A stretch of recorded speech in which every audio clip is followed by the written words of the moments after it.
Дали сте свесни за ризиците со климатските промени? Со климатските промени? Па тоа е ризик за сите климатски промени.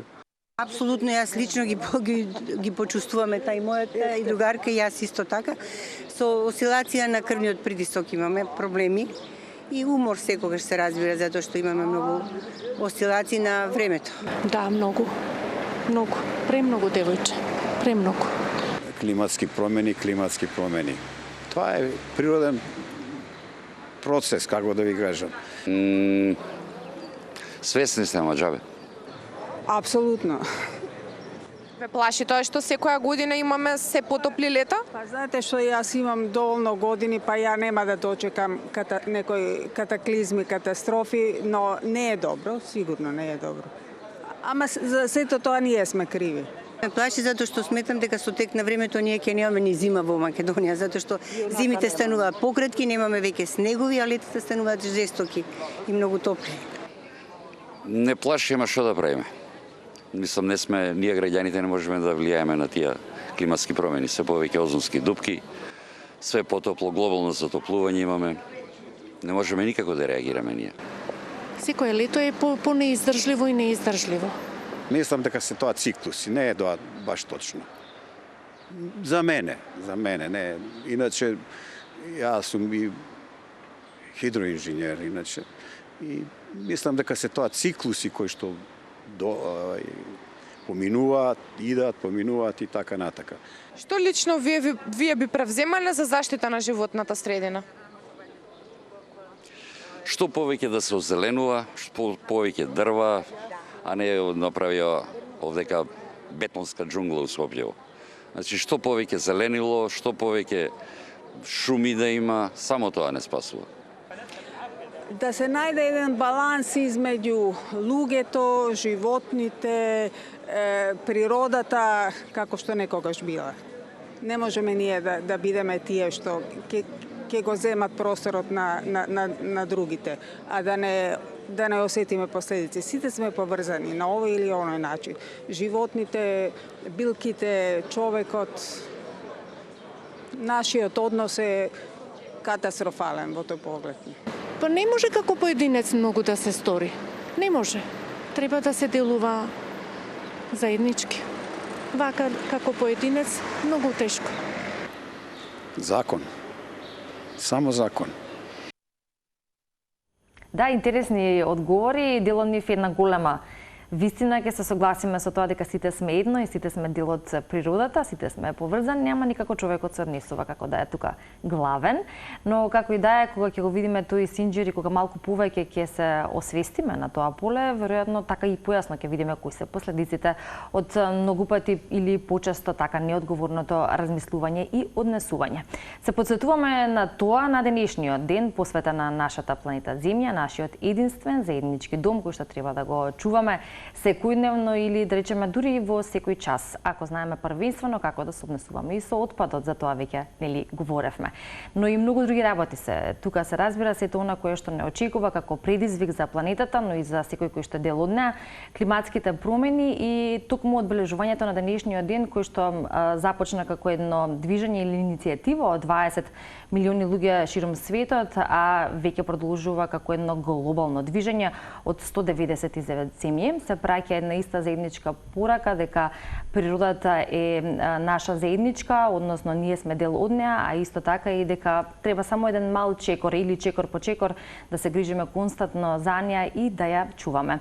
За тоа како ја чуваме, за тоа што е она кое што е наша реалност, кои се истражувањата, научните податоци, што не очекува или која е прогнозата за воиднина, многу прашања, веројатно и добри и несомнено добри одговори ќе добиеме и ќе го искористиме ефикасно времето кое е пред нас за утринската тема со нашиот денешен гостин, кој што веќе го најавивме, тоа е професор доктор Владо Спиридунов, доктор по метеоролошки науки на Институтот по физика на Природно-математичкиот факултет во Скопје. Добро утро, професоре, и добро дојдовте во нашата студија. Добро утро, благодарам за поканата и за оваа прекрасна иницијатива да поразговараме за планетата. Ке се согласите интересни одговори од нашите граѓани. Рековме дека почесто треба да го слушаме мислењето и од младите, бидејќи тие се нашата иднина и тие се оние кои што особено пак треба да се едуцираат на овие теми, но за жалост во нашите анкети се тие малку поретки. Зошто? Различни причини се тоа, но еве во корелација со одговорите на прашањата на дел од граѓаните, оние кои што ги сретнавме, но оние со кои што вие се сретнувате, на студентите на кои што им предавате, и сите оние кои се сите ние кои што сме луѓе и кои што велиме сме одговорни за планетата, но не само тоа теоретски така да го зборуваме, туку и навистина да го чувствуваме и што е најважно така да се однесуваме. Па, кој е вашиот впечаток за тоа како човек кој што е на тоа поле и кој ги има сите информации па и прогнози?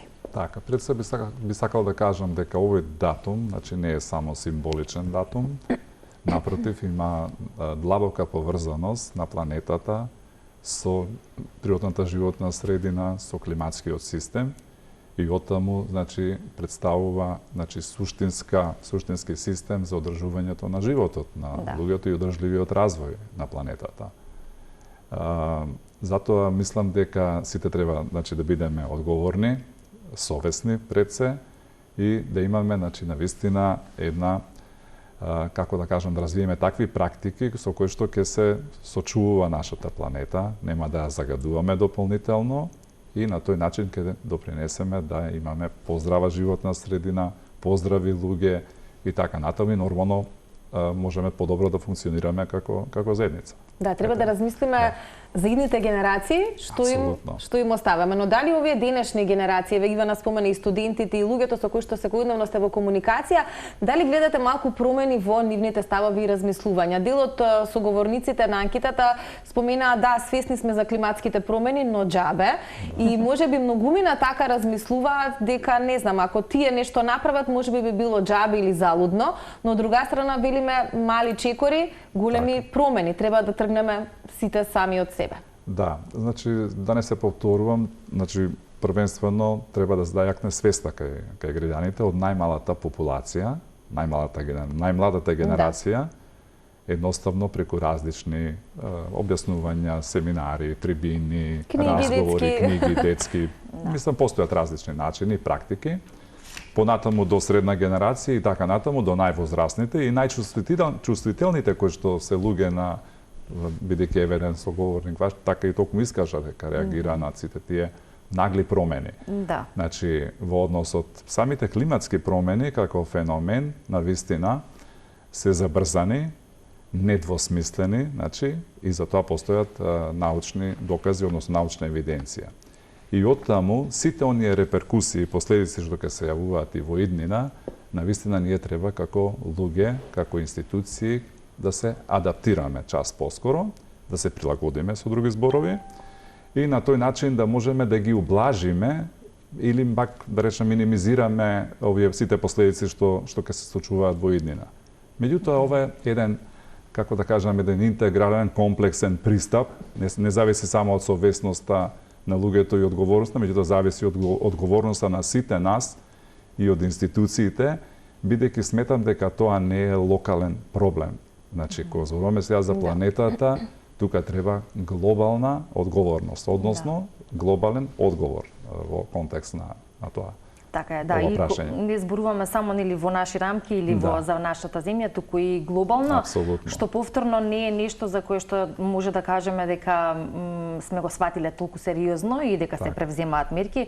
Впрочем, и голем дел од научниците, па и истражувањата кои што даваат резултати, велат дека треба што поскоро да се превземе нешто, бидејќи веќе прилично може да се каже дека и доцна. Апсолутно, ако се сакате само да додадам за да ви рековме дека значи сакаме да го објасниме целиот овој комплексноста на целиот овој систем планетарен и сите оние, да речеме, процеси, интерактивности што се случуваат односно на самиот климатски систем кој што содржи повеќе компоненти, а сите тие компоненти, вклучувајќи атмосферата, хидросферата, биосферата, литосферата и оној леден дел, тоа ние го нарекуваме криосфера, овозможуваат еден баланс, односно енергетски баланс на самата планета и оттаму одржлив развој и живот на самата планета. Ме разбирате?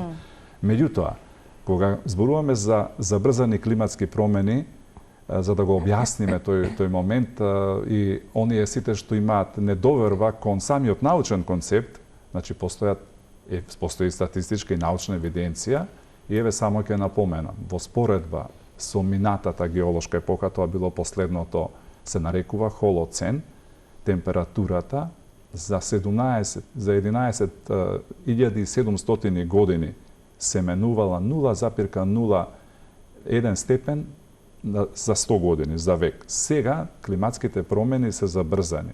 100 пати побрза е промената на температурата, а тоа значи дека од прединдустријскиот период до сега температурата е зголемена за околу 1,5 степени или 0,2 степени по декада, односно на секој 10 години по 0,2 степени.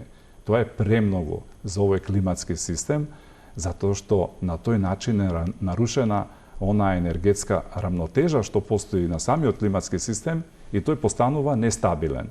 Ако претходниот систем бил, значи температурата се менувала, да речеме, некаде во граници за тој долг период што го споменав пред малку за 0,2 степени за 11.000 години, сега гледате, ние имаме зголемување на стакленички гасови во атмосферата, значи сврламе емисиите на предсе на на CO2 како резултат на фосилни горива, односно користење на јаглен гас и нафта. Имаме 50% зголемување на CO2 во атмосферата, се создава ефектот на стаклена градина.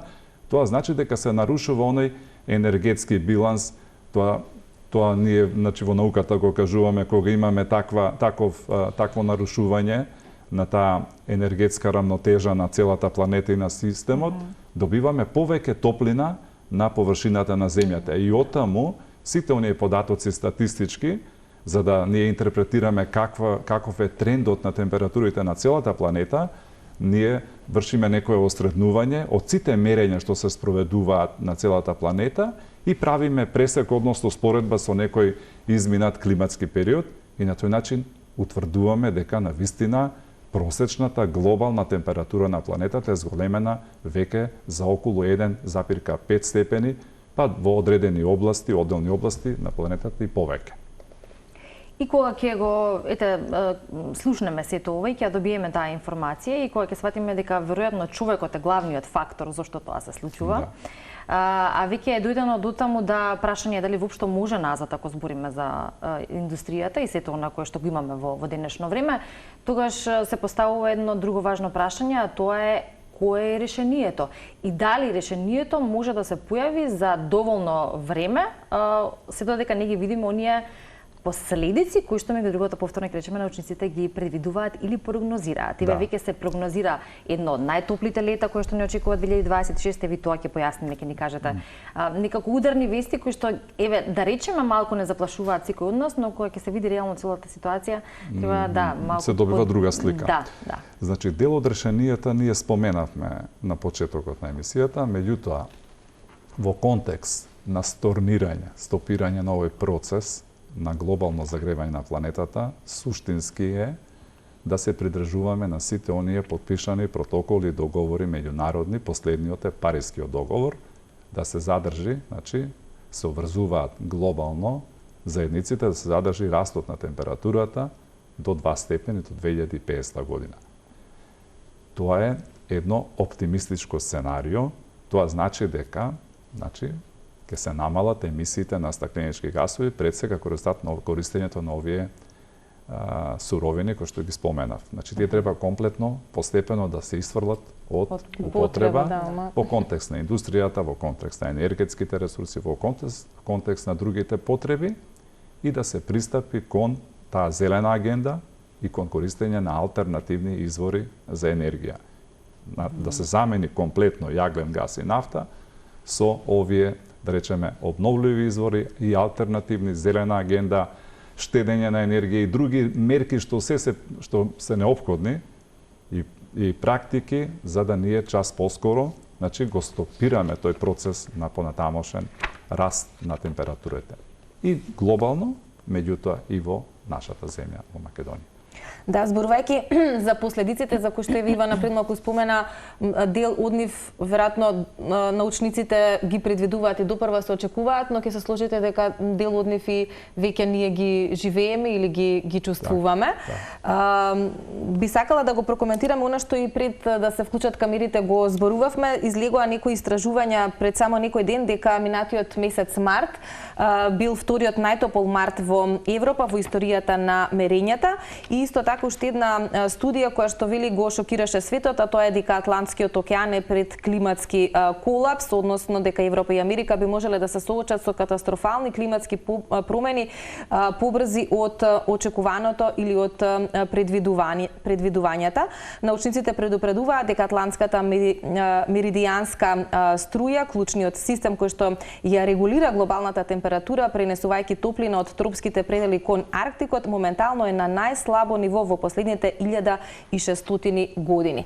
Зборувајќи вака, нели за ајде ова со месец март е нели тука и ние го почувствувавме, меѓутоа еве некои ќе речат Атлантскиот океан, тоа е нешто можеби далечно од Македонија, но тоа се да речам предели во светот кои што полека влијанието ќе го прошират низ целата планета Земја. Колку овие факти треба вистински да не загрежуваат нас како поединци, бидејќи тоа е нешто што се случува во светот. Да. Ние кажавме дека климатските промени се забрзани и тоа го објаснивме со сите овие показатели. Да, зошто е тоа така. Меѓутоа, треба да исто така да истакнеме дека климатските промени се некоја долгорочна промена на климата во една област. Значи, тоа е долгорочен тренд.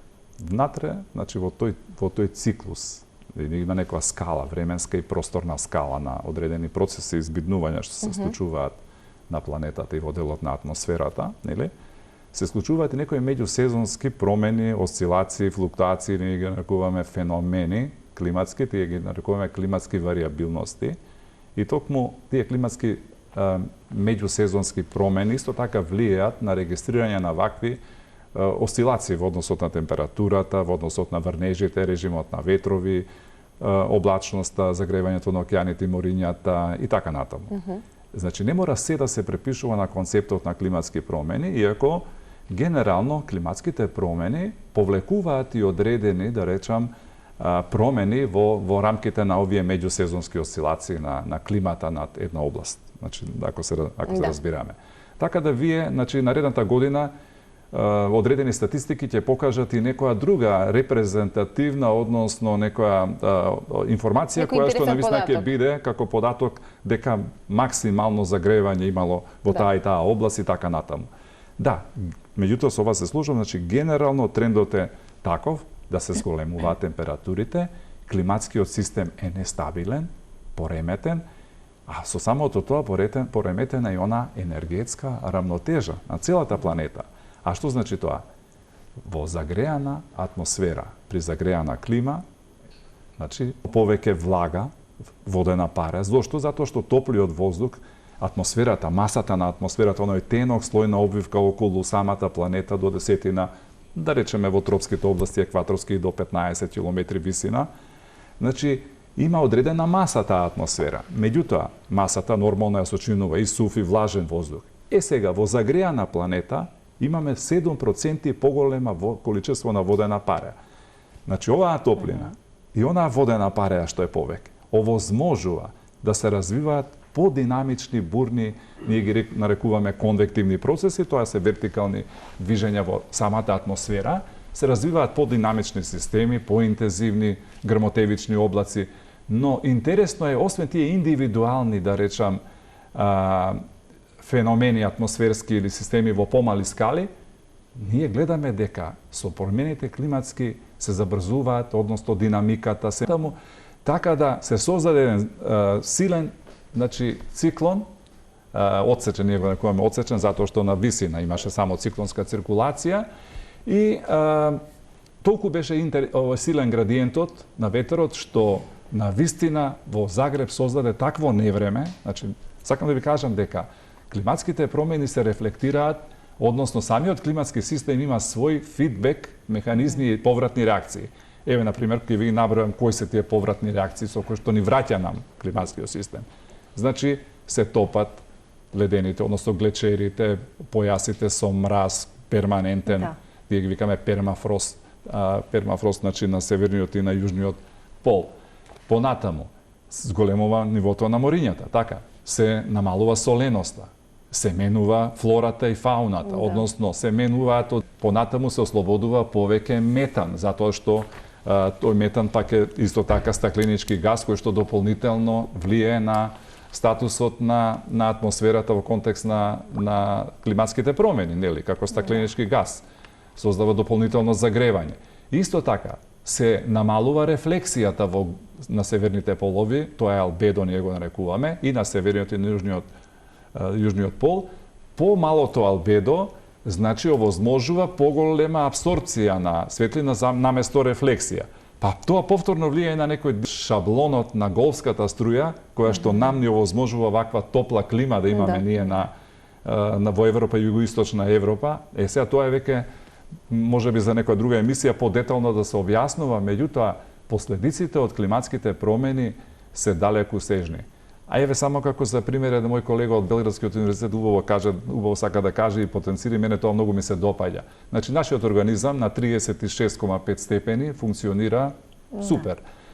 Веќе 37 степени ние сме малаксани. Значи, ние не сме навикнати да... Тоа е еден организам комплексен, човечки, овде се работи за комплексен систем, далеку сега паралела да се направи, меѓутоа во контекст што значи тоа зголемување на температурата од 1,5 степени, тоа е премногу за овој климатски систем и затоа се сите овие повратни реакции, меѓутоа она што е најсуштински, а на кое што најмногу треба ние да посветиме внимание, е засилените атмосферски системи, односно зачестената појава на екстремности во атмосферата, како резултат на времето, водите и климата.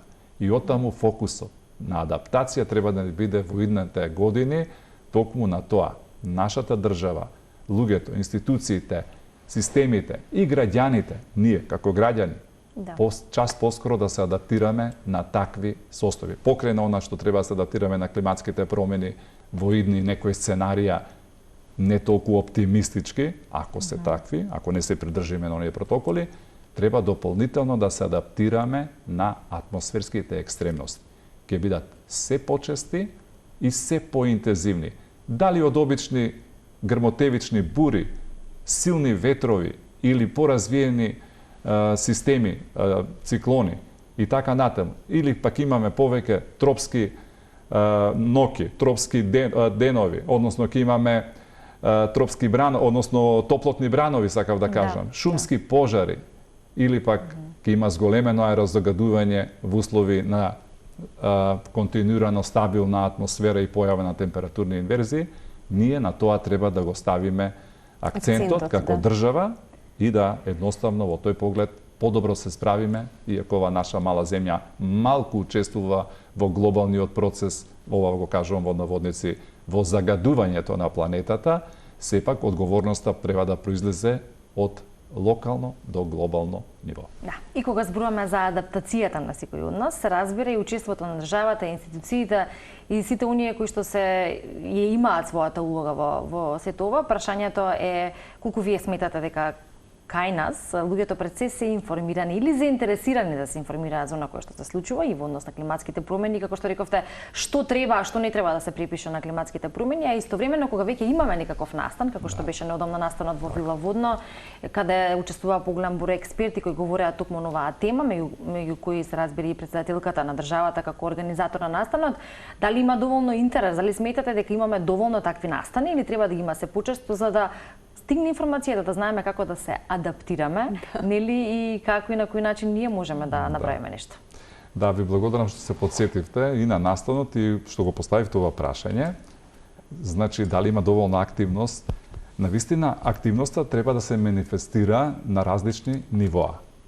Значи, од едукација, јакнење на свест, тоа го кажавме, да не го повторуваме, од најмалата популација до највозрасната популација. Понатаму, има анализи, преубави анализи, на токму на овој настан беше направена една убава анализа во рамки на некој проект меѓународен од страна на ФЕИТ, факултетот. Околу академската активност, односно учеството и застапеноста на програмите каде што се климатските промени суштински, да. И видовме дека тука Природно-математичкиот факултет и МАНО е институција која долго години дава огромен придонес во развојот и во истражувањата, посебно во делот на енергетскиот дел, да речеме, за климатските промени, климатските сценарии и така натаму.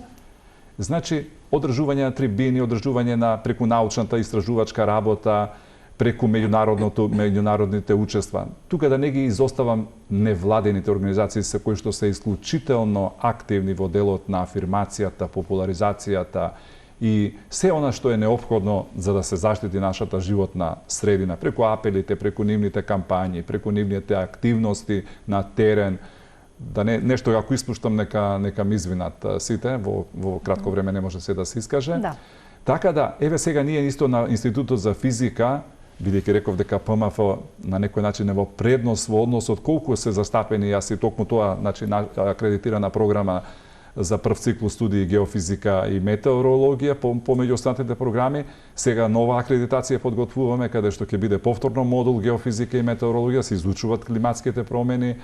На иницијатива на раководителот на институтот еве најверојатно ќе се обидеме да воспоставиме и докторска студија за климатски промени со интердисциплинарно учество и на експерти од МАНО и од другите факултети и така натаму, за да нова прашање посветиме уште поголемо внимание. И сега во контекстот на овој настан што го споменавте, настанот на вистина, ако дозволите само да кажам, беше исклучително значаен на највисоко државно ниво, со 3 тематски сесии, со учество на експерти со долгогодишно искуство и знаење во климатските промени.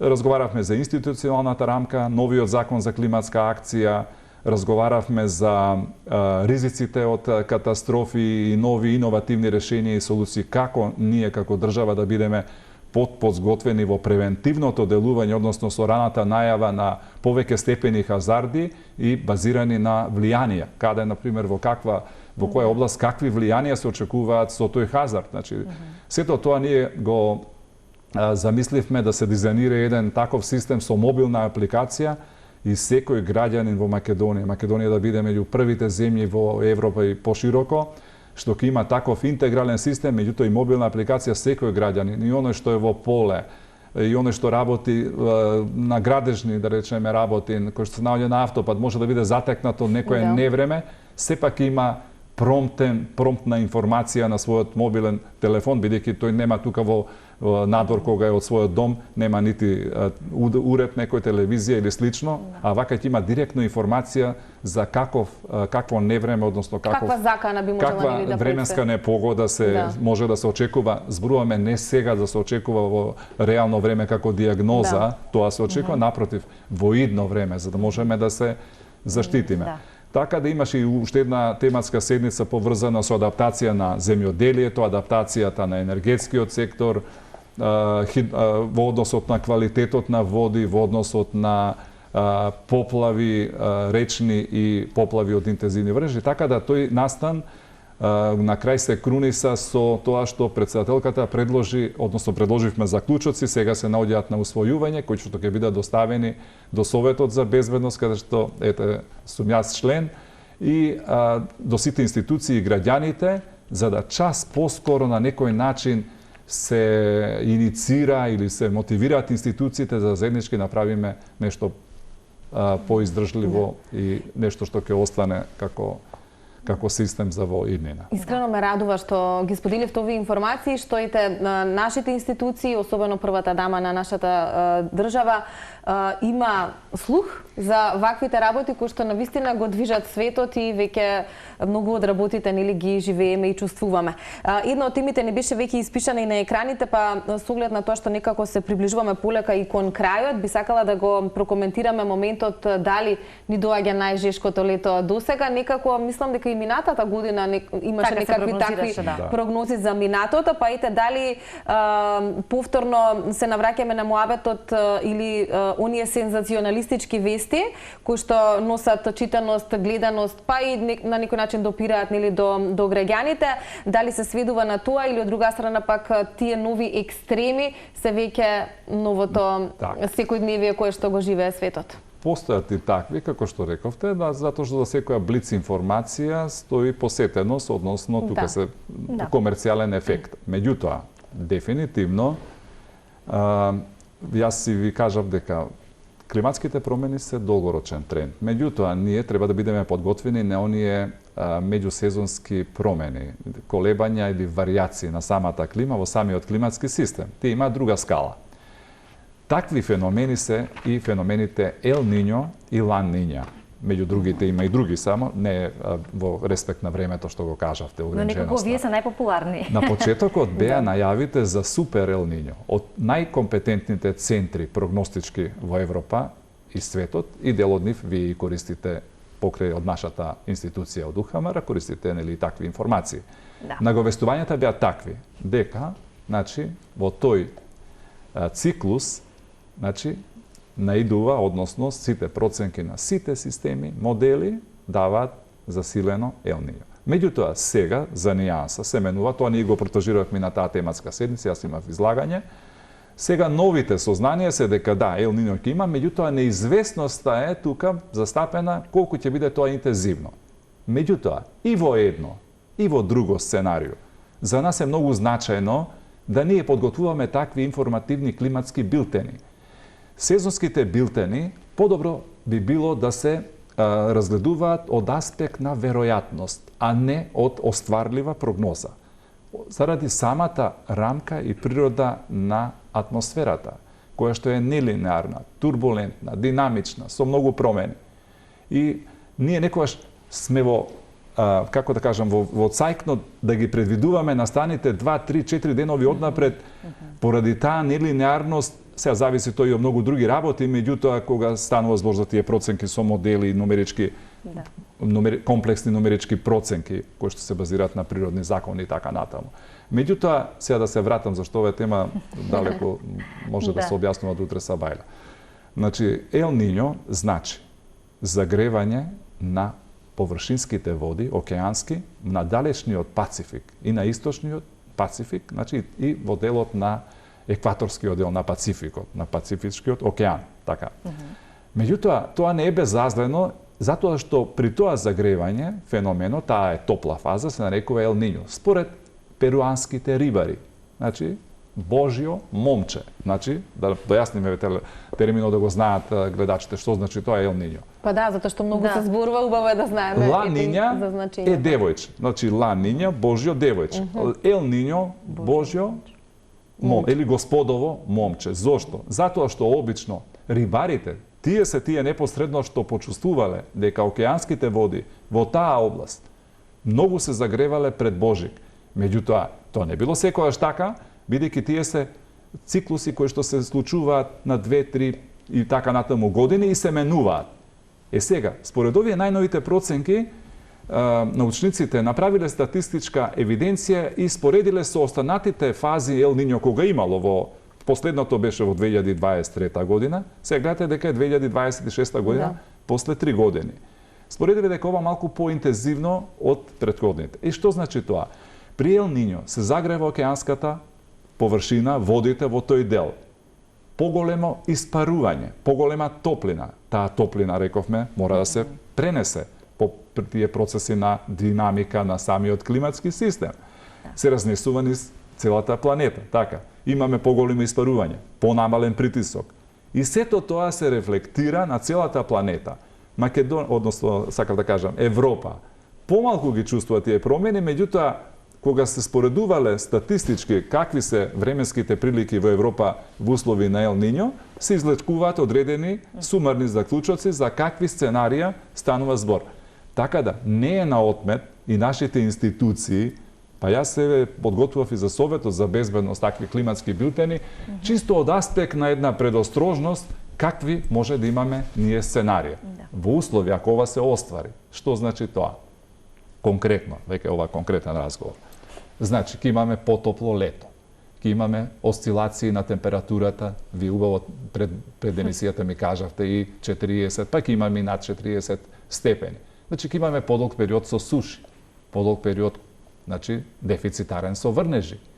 Кога имаме суши, кога имаме веќе чувствителноста на вегетацијата, како се менува низ сезоната, низ месеците, ќе стане по-сензибилна на мали невнимателности, невниманија, така се нарекува, нели? Или пак, не дај Боже, намерни предизвикувачи, меѓутоа понекогаш имаме од таква загреана атмосфера, кој имате екстремни температури, некојаш доаѓа и до процеси, ако има одредена динамика и ветер, може да дојде до некое триење и да се создаде такви искри и да не набројуваме.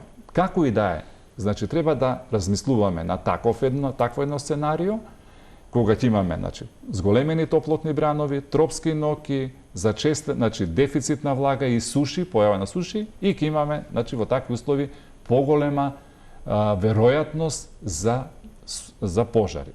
И сега кога ние тоа го знаеме како информација, но само да надополнам дека во така загреана атмосфера не се исклучуваат во овој дел од југоисточна Европа во таков еден шаблон и повремени, меѓутоа доста интензивни процеси.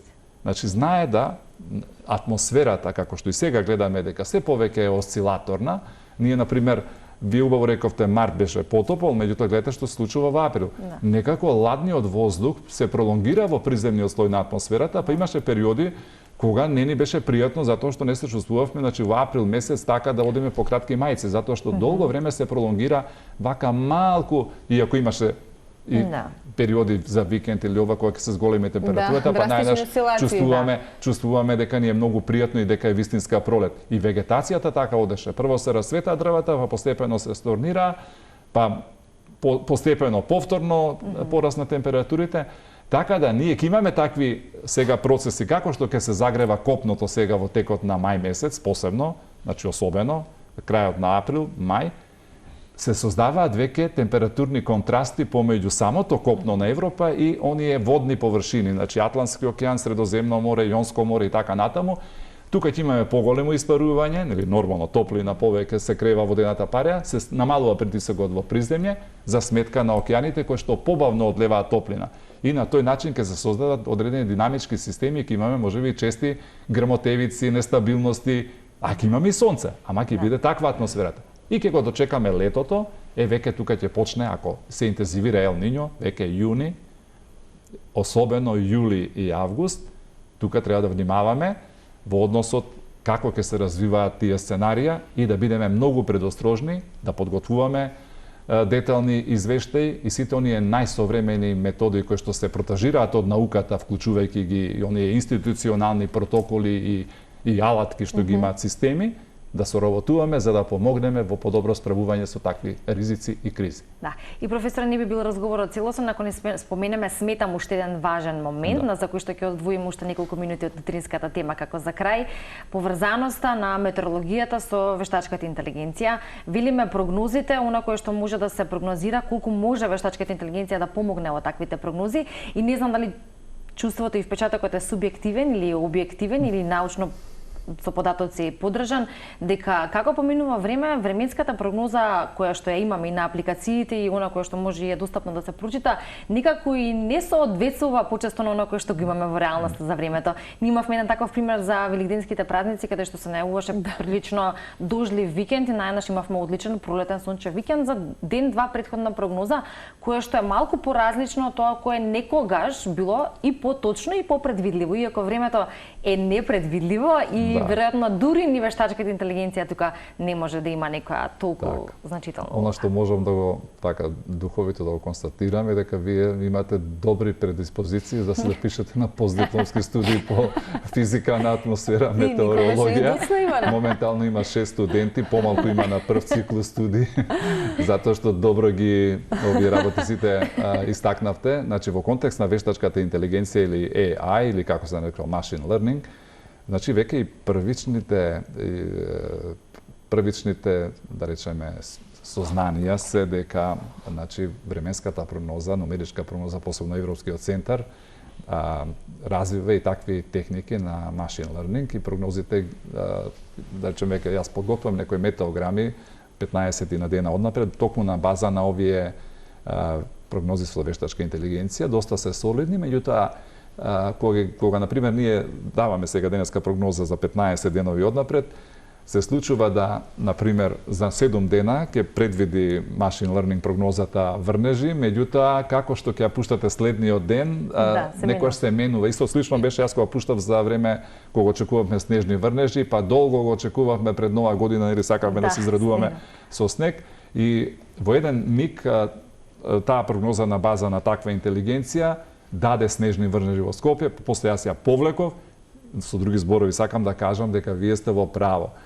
Во последно време, некако, овие осцилации што се случуваат во атмосферата, во контекст на температурите, во контекст на самата вариабилност на атмосферските процеси во една помала област, се специфични и навистина треба да се користат соодветни техники и знаења, меѓутоа треба и знаења. И нашите колеги што се во прогноза на време, навистина, доста се умерени и доста солидно ги интерпретираат сите работи, затоа што имаат искуствена знаење, синоптичко знаење, што е многу значајно. Не треба само да се препуштиме на концептот на нумеричката прогноза и она што ќе го видите вие на вашите мобилни, затоа што доаѓа од различни извори, од различни модели и од различни методи на пресметки, дали се груби, дали се... Иако се базира, пак ќе кажам, на тие основни суштински принципи во науката, во физиката и физиката на атмосфера особено, но сепак јас се сложувам со вас. Сега, дали навистина ќе овозможи таа вештачка интелигенција? Јас сум сигурен дека вештачката интелигенција ќе помогне за да се направат многу подобри почетни податоци, асимилирани податоци и квалитетни податоци за да подобро се предвидува времето и одредените, да речеме, алгоритми кои што се користат на основа на тренирање на подолгорочен низ на податоци, прво мора тој machine learning алгоритам, користејќи различни, да речеме, од наједноставни регресиони модели до најсложени, да речеме, machine learning модели на вештачка интелигенција, може да во иднина да очекуваме, навистина ќе помогнат во подобра предвидливост на тој хаос кој што владее, така да наречен, во атмосферата. Дополнително, идните генерации можеби ќе размислуваат и ќе се размислува и на примената на квантната физика, односно таа квантна временска прогноза, што е голем предизвик како во брзината, како во ефикасноста, меѓутоа сега за сега, значи само некои центри работат на таа проблематика. Квантната физика е нешто што исто ме интересира, така што може да се размисли за студент во иднина. Да, меѓутоа за условите не дискутиравме, ама тоа е веќе во друга прилика. Да, тука ќе ви искажам огромна благодарност. Беше навистина задоволство да наша привилегија да ве слушаме во живо. Да, интерактивно дискутираме. Нашите гледачи верувам дека особено уживаа гледајќи ве на ТВ екраните за вака на еден сликовит и баш поблизок начин да им ги доближиме овие работи. Се обидувам, искрено јас сум познат по тоа што долго објаснувам и тоа сега некако со годините и многу попрагматично и така би требало. Така и треба, да, за да можеме сите овие работи кои што сите ние навидуваме од време на време ги чувствуваме, сега да добијат гледачите дознаење што всушност ни се случува. Да имаат слика, некоја представа како. Ви благодариме навистина многу и се надевам дека ќе се дружиме во следна прилика затоа што овие теми се новости и безвременски, но и секогаш јас, ако може да кажам, јас благодарам за вас како водители, значи прекрасно ја водите емисијата и благодарам за Телма телевизија што овозможи да ова прашање малку подискутираме на овој ден. Символичен или не символичен, меѓутоа денот е навистина за сите нас многу значаен, денот на планетата. Така е, ви благодариме професоре, ни беше задоволство, го ја испраќаме заедно пораката на денот на планетата Земја, колку е важно да ја чуваме која е улогата и одговорноста на секој од нас, но и малку почесто да размислуваме на ова, ако зборуваме за сите оние акции, иницијативи и дела кои што треба да ги превземеме како колективно, така и индивидуално.